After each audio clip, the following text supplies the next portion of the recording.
Greetings smartwatch fans! After several weeks na absent tayo, wala tayong nai-review na smartwatch. Ito, bumalik ulit tayo para makapagbigay sa inyo ng pinakabago at affordable na smartwatch sa market. And yung smartwatch natin na i-review ay ang Huafit Watch S8 smartwatch. Ang smartwatch nito merong curved screen display. So titingnan natin, check natin yung design, kasama na rin yung specifications, yung laman ng box, and of course, yung offered na menus. So kung balak nyong bumili ng Huafit Watch S8, panoorin nyo muna yung video na to. Alamin nyo muna kung ano nga ba yung mga offered na features sa smartwatch nito bago nyo i-click ang add to cart. Again, sa mga hindi pa nakasubscribe sa ating channel, subscribe na sa ating nag-iisang Smartwatch Pinoy TV. Okay, so bilisan na natin, umpisan na natin. I'm pretty sure matagal nyo nang hinihintay yung pinaka-latest na smartwatch sa market na pwede nating ma-review dito sa Smartwatch Pinoy TV. At ito nga ang Huafit Watch S8. So ito yung packaging. So sa brand ito ng Aulon, and the same pa rin yung style ng packaging. Kung nakabili kayo ng previous smartwatches ng Aulon, ganito yung packaging nila. Okay, so meron tayong features dito sa gilid. So yung smartwatch merong 24-hour heart rate, 2.01 screen, 3D curved glass, lightweight body, at merong multi-sports mode. Ito naman yung specs, titingnan natin mamaya yan. So ito yung app. Hindi ako nagkakamali, gumagamit ito ng Dafit app. So ito, link lang to sa page kung saan pwede kayong mag-download ng app para sa ating smartwatch. So ito yung packaging, at ang laman ng packaging naman ay smartwatch na naka-attach na yung strap. User manual natin, available sa iba't ibang language. May English din dito. And of course, yung Pogo pin natin na magnetic charging cable USB Type-A. Okay, so sa smartwatch naman, ito yung Huafit Watch S8. Napapansin nyo, meron itong curved screen display. So yung terminology nila dito, tinatawag nilang 3D curved glass. Okay, yung sa baba flat, yung sa taas lang yung curve. So tabihin muna natin to.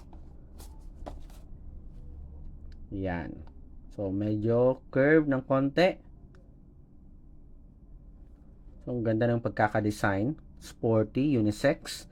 Meron ditong crown button na rotary, very lightweight. Tingnan nga natin. On natin, check natin yung weight. So yung size or yung weight is 41.92. So less than 50 grams, kasama na yung strap. So yung strap, flexible silicone strap na merong quick release pin. Yung body frame is plastic, kasama na rin yung crown button dito. Tingnan nga natin. Ano yung size ng screen natin? 2.01. Okay, 2.01. So kung nakikita nyo dito, medyo makakapal yung black border sa baba. Manipis yung sa taas. Left and right also ganun din. So combination ng analog at digital watch faces. So ito yung default na watch face para sa ating smartwatch. Yan. So okay rin naman, sporty, lightweight, at may unisex na design. So ano sa tingin niyo yung design ng Huafit Watch S8? Okay ba? Or mas prefer niyo yung parang Apple Watch look? Okay, so tingnan natin, ano nga ba yung mga offered na features. Okay. So before yung features, baka makalimutan natin, ito yung specs. So Bluetooth 5.3, 180M waterproof, Then, meron siyang 24-hour heart rate monitoring, 2.01-inch large screen display. So, yung battery nito is around, if I'm not mistaken, 300 to 350 mAh battery. Merong 5 to 7 days battery life at merong DAFIT support app. So, ililista ko na lang dito yung specifications. So, punta tayo dito sa UI at sa offered na menus. Okay, settings, options, sa baba, notifications, split screen, at meron tayo ditong widgets. So, pwede mong dagdagan. Tingnan nga natin. Ito. Yan. So, meron tayong tatlong widgets. So, sa menus, ito. Swipe nyo, lalabas yung split screen. Tap nyo to. And, yun nga. Ito yung menus at features. May bubble type tayo dito. Okay, adjust na natin to. So, hindi ako masyadong familiar sa icons. Punta tayo sa settings. Punta tayo sa display. Palitan natin yung menu view.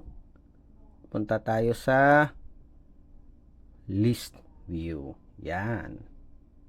So, ito yung offered na menu. So, may automatic activity tracking. Tingnan nga natin. So, monitor yung steps, calories, at exercise time or distance. Steps, calories at exercise time. May 7-day average din. Sleep monitoring meron. Heart rate. May Bluetooth call.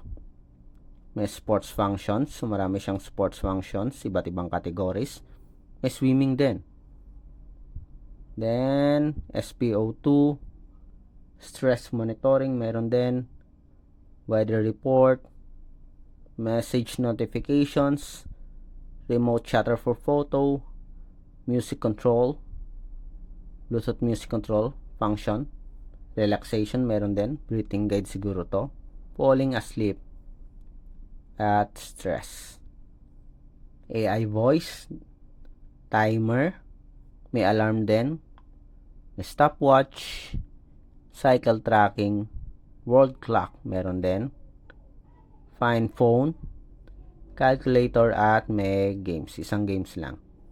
So, sa settings, display option. Ito yung mga option natin. Then, vibration and ring. Yung mode natin, vibrate and ring, and mute. Palitan natin. Intensity, soft and strong. So, dalawang option lang. Meron tayong do not disturb mode, low power mode, activation of the Bluetooth phone call, at Bluetooth music control. Meron din. System, restart, power off, at reset. And of course, meron tayong version and app download. So, ito yung sa version natin, Wafit S8. So, ito ulit yung pinaka main menus. Tingnan natin. Ito yung offered. So, yung wala itong blood pressure monitoring.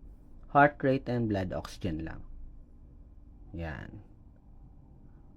So, ano sa tingin yung sa smartwatch nito? Okay ba? Or mas meron pang mas okay? Comment lang sa baba. Okay, so that's it sa ating unboxing review ng Wafit Watch S8. So, support our channel. Subscribe na sa ating Smartwatch Pinoy TV.